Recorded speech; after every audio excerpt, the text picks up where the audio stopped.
ভদ্রতার খাতিরে মিস্টার লস্করের সঙ্গে আলাপটা না করিয়ে পারলাম না। Mr Laskar, Mr Mukherjee. লস্কর দেখলাম সাহেবী মেজাজের লোক। নমস্কার না করে ডান হাতটা বাড়িয়ে দিলেন।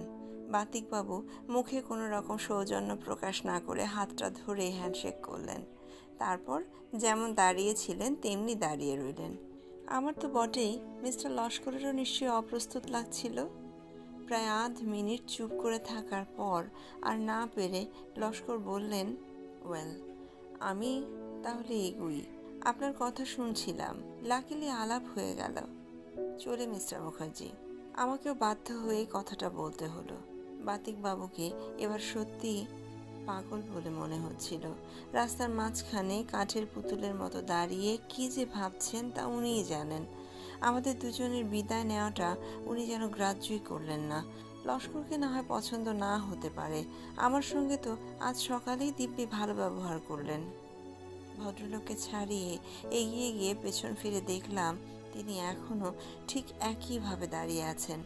লস্কর মন্তব্য করলেন, আপনার কাছে শুনে যতটা ছিটগ্রস্ত মনে হচ্ছিল, এখন দেখছি তার চেয়েও বেশ কয়েক কাঠি বেশি। রাত 9টা, সবেমাত্র ডিনার শেষ করে একটা পান মুখে দিয়ে গোয়েন্দা উপন্যাসটা নিয়ে বিছানায় ঢুকে ভাবছি, এমন সময় বেয়ারা এসে খবর দিল একজন লোক নাকি আমার খোঁজ করছে। বাইরে বেরিয়ে এসে রীতিমতো অবাক হয়ে গেলাম। এত রাতে বাতিকবাবু আমার কাছে কেন? আজই সন্ধেবেলা ভদ্রলোকের যে মোহমান ভাবটা দেখেছিলাম সেটা যেন এখনো সম্পূর্ণ কাটেনি। বললেন, একটু বসবার জায়গা হবে ভাই, নিরিবিলি? বাইরে দাঁড়াতে আপত্তি ছিল না, কিন্তু আবার গড়ি গড়ি বৃষ্টি শুরু হয়েছে। ভদ্রলোককে আমার ঘরে নিয়ে এলাম।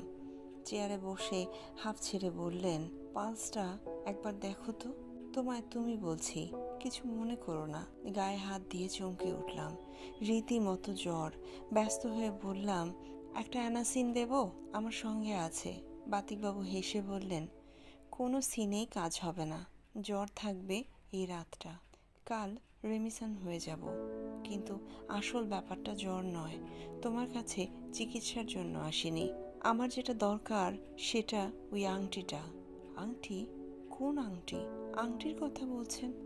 আংটি? কোন আংটির কথা বলছেন ভদ্রলোক?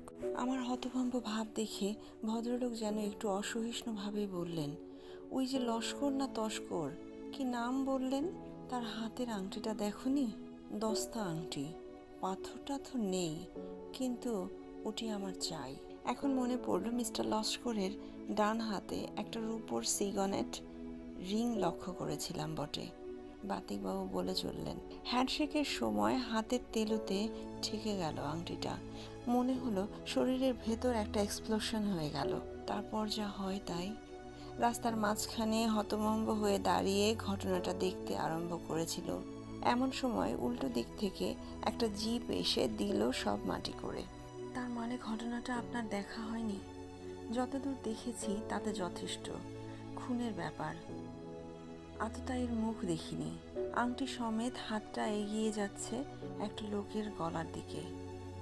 ভিকটিম অবাঙালি, মাথায় রাজস্থানী টুপি, চোখে সোনার চশমা, চোখ বিস্ফোরিত। চেঁচাবে বলে মুখ খুলেছে। তলার পাটির একটা দাঁত সোনা দিয়ে বাঁধানো। ব্যাস, এই পর্যন্তই। ওই আংটি আমার চাই। আমি কয়েক মুহূর্ত বাতিকবাবুর দিকে চেয়ে থেকে বাধ্য হয়ে বললাম, দেখুন মিস্টার মুখার্জি, আংটির যদি আপনার প্রয়োজন হয় তো আপনি নিজেই মিস্টার লস্করের কাছে চেয়ে দেখুন না।